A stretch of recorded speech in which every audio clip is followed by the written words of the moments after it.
Sorry.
Ecco il posto del walk around.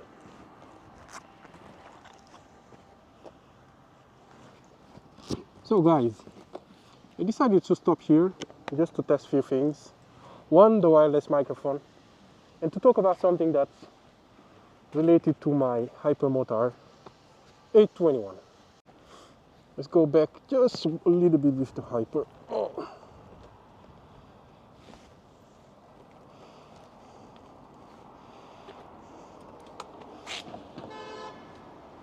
I'm in somebody's yard, but take a few pictures and then we get going. So I want to test the microphone and make a video of few reasons why, to be precise 4, but one is a bonus, so it's 3 in general. Few reasons why, plus a bonus on why should someone get a Hypermotard 821. So let's start with some basic facts and basic data. This is an 821 2013. It was produced in 2 years, 2/3 years. From 2013 to 15, this continued to give space to the 939, which is basically the same model with a bigger engine and Euro 4 instead of Euro 3 like this one. So 110 horsepower, if I'm not wrong, 89 Newton meter of torque. And the reason why, the first reason I would say someone should choose this instead of a 950 is because of the aesthetic. This bike is over 10 years old, a decade old, and it still looks modern. And in my opinion, it looks better than the 950, to be honest. And it looks even better than the first generation of Hypermotard, which is the 1100 cc's, and then the baby brother, which is the 796. There is a little bit of wind. I don't know if you will hear it or not. So the first one is the aesthetic, because in my opinion it looks better than the previous versions. Wow, nice. The second one is the engine, guys. The engine and the performance. 821 cc, 110 horsepower, and 89 Newton meter of torque is almost the same as the modern Ducati that we have, guys. So the 950 standard SP and RVE has 113 horsepower. The Newton meters of torque, I think it's around 89 if I'm not wrong, but it's Euro 5 instead of Euro 3. So the performance in terms of engine, you have the same, almost the same performance. Okay, it's missing few things about the electronics, but that's the minor things. I think what's more important is the aesthetics and the performance. Then the rest, something you can add, something that you can have on the Hypermotard 950 base or RVE or SP. You will never use, but you pay for it. So the third one will lead me, the second one will lead me to the third one, which is the price. This one you can get one from 6,000 to 7,500.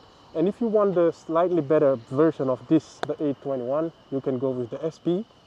That's gonna run you like 1,000, 1,500 euro more compared to this one. So we are getting close to the 9,000 to get like a 821 SP. The 821 SP has few differences compared to this one. So the first is the livery, the second is Marchesini forged wheels, and Marzocchi suspension instead of these Kayaba that are not adjustable at all. And on the back, instead of the sacks, you have a all-ins, obviously fully adjustable. And those are the differences. So, to be honest, I didn't want this bike at the beginning. I wanted a 939 SP, which is the same looking model, but with like a oil cooler here, and basically that's the only difference. And then the LED turn signals here that are shaped differently than these ones, but these are fine anyway.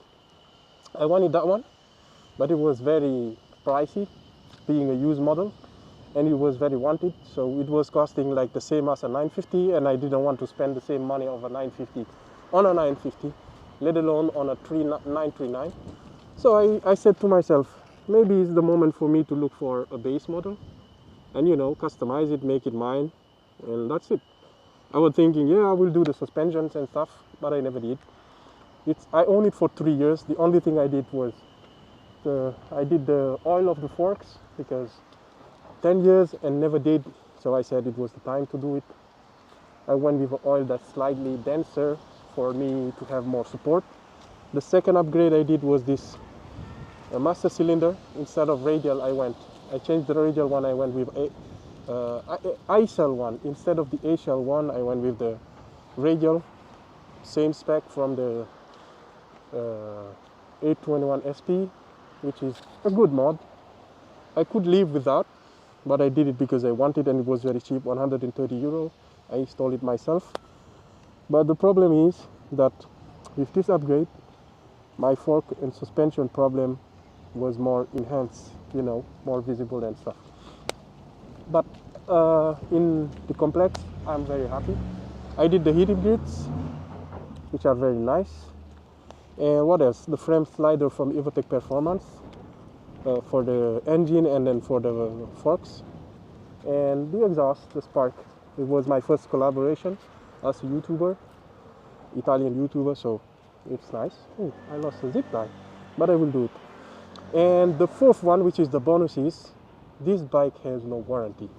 You will not buy an 821 or a 939 with warranty, let alone you can add it, because it's way overdue, you know, way past. So that's a good thing for some people, and that's a bad thing for others. For those who have the skills to work on the bike, it's a good thing, because it allows you to work on your bike and to save a lot of money, because the Ducati, what's the name again? Hourly rate on when working on bike is high here in Europe. So if you have the skills, you can do your own maintenance, you can do your own oil change and stuff, and you just need to go and buy the oil that you want from the seller or the brand that you like. And second, you can choose the exhaust that you want. You can do any exhaust you can do. You can dyno tune it or whatever. When you have a Ducati and then it's under warranty, you have a certain manufacturer to stick to. If you have a Monster, you have like the Termignoni, the modern Monster. If you have a Hypermotard, you can stick with Termignoni. It's the same. It's the only one that you can get. The mono is Termignoni. If you have a V2 like I have, Troy Bayliss, the only option you have that you can put and not avoid your warranty or risk anything is a Krapovic, and you know it's pricey. Some people don't like it. Maybe it's not your style. It's not what you would love for your bike. But having a bike that's out of warranty means you are free to do whatever you want to do, and the guys at the Borgo Panigale has nothing to say to you. So you are free to do all the mods you want to do and save a lot of money. And the price, guys, the price. We know that the 950 is a little over 12,000 euros. This, with half of the price of a 950, you can have it. And in my opinion, like I say, it looks better than the 950 aesthetically wise. And second, it has the same performance as the 950, and it's like half the price of a 950. And then with the money that you save, you can do all the mods you want. You can do heated grips, you can do exhaust, full system, or slip-on. If you want, you can change the suspension. You can go with Öhlins or Marzocchi, or do the cartridges, which is a better option to keep the same as you want. The bike is pretty much stock, and this is something I wanted to do while testing the DJI Action 4 and the wireless microphone. And I also have a USB-C microphone. They're both working. I'm both recording the audios. I don't know which one comes better, and then the video will come out. These are the 3/4 reasons why I think someone should choose a Hypermotard 821 instead of a 950. So I hope you like the video. Leave a thumbs up if you like the video. Consider subscribing if these are the type of content you want. Take care and see you on the next video. The bike is dirty because the weather is very bad. It's raining non-stop, so I said I will not wash it, because you wash it, you go to work, before you get out of work it's raining heavy. The bike is filthy dirty again, so I'm gonna just rinse it a little bit when I go back to the garage. Guys, that's it from this amazing spot, and take care and see you soon. Ciao.